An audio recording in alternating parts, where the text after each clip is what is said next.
Hey, what's going on, guys? It's William Jaramillo. I wrote The Great Nalga Debate. I'm going to be answering a few questions here. And just want to say it's a real honor to participate in the Frida Kahlo Festival. This is my fourth one. And, you know, it keeps getting better. The plays were excellent. I can't wait to watch the next batch of shows.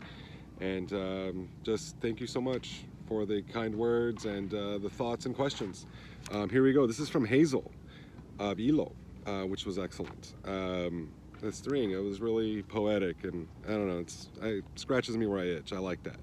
I'm talking about the difference in the stage and the script and how we would have done it on the stage. I got a few questions like this. You know, we had a completely different approach. The great Vilma Villela was going to direct us on stage, and we were going to do kind of a sophisticated, you know, comedy of manners, and you know, it was going to be a lot of fun, and really relying on the audience and the energy and the kind of participation and the oohs and ahs and everything like that we hopefully would have gotten. The music playing, that energy, and then once all that went away, we had to regroup like you guys did and come up with the next thing, and that was to make a short film. Then it became, well, what's the style going to be? How are we going to do that? And zany sitcom was the only thing that I could come up with that sounded fun and interesting. And everyone embraced the style. Everyone liked the idea. And, you know, you saw I got the greatest luck in the world. 3 brilliant actors who I actually thought of when I wrote the thing, so that'll probably never happen again. But it was a lot of fun, and you know, putting in that laugh track, you know, makes you sound funnier than maybe you really are. But it was more a style thing, and we all liked it.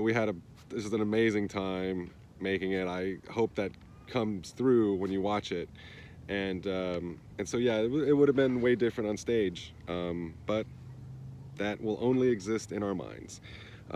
So thank you, Hazel. Next question is from Andrew Cervantes of Lola, which I look forward to seeing.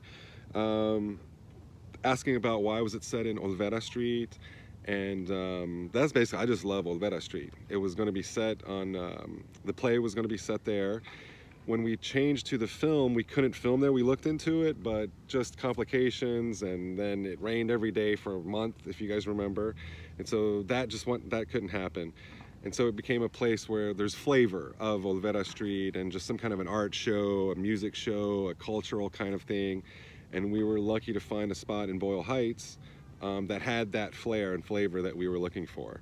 But Olivera Street, no really significant meaning other than just I love it there. And I've been going there for years, and you know, I always take family that come to town or friends from out of town. That's always one of the first stops. And it's a great place to just go and people watch, and you know, and then yeah, the knockoff stuff, it is a copyright infringement orgy, like, let's just be honest, and which that doesn't bother me, but you know, just kind of, it's a funny thing, the poking a little fun at the cultural appropriation idea, that I think that's kind of silly, and we are supposed to appreciate everyone's culture, and somehow that got turned into appropriate, and that doesn't make sense to me. It's coming from 3 different cultures that get culturally appropriated every 5 minutes, right? Colombian, Latino, Kentucky Southern, Japanese. I mean, it's just, you know, we're eating fusion sushi now with asada and jalapenos, and so, and there's no problem with it. So the sensitivity. Is that Paul Macbeth over there? Great shot, man. And that's that sensitivity, the hypocrisy of that is just, it's hysterical to me. And so poking a little fun at it. It's not something I'm that interested to make a whole play about or anything like that. But just a little jab and a little poking in the ribs on it, because it's kind of silly. So thank you. Carlos Estrada from Secrets, which was excellent. Great production value on the film. And just shout out to Aurelio and Rosa. I know both of them. So asking about confrontation and if it's important to understanding, does the value of confrontation vary depending on if it's live or virtual? Yes, of course. I think online this turns into a whole thing, and you don't get really like body kind of clues and chemistry and things when you're online. And so when you're having a physical, you know, confrontation in real life, you're able to look into each other's eyes, and you're able to sense what's going on better than just looking at text, right? Now, that doesn't necessarily mean that understanding is going to come. In fact, probably it doesn't come a lot, but you're more likely to reach some agreement or some understanding on something if you're talking to someone face to face, as opposed to Twitter, tweeting and Facebooking, and even texting on phone. Sometimes you get a text and you're like, what the hell does that mean?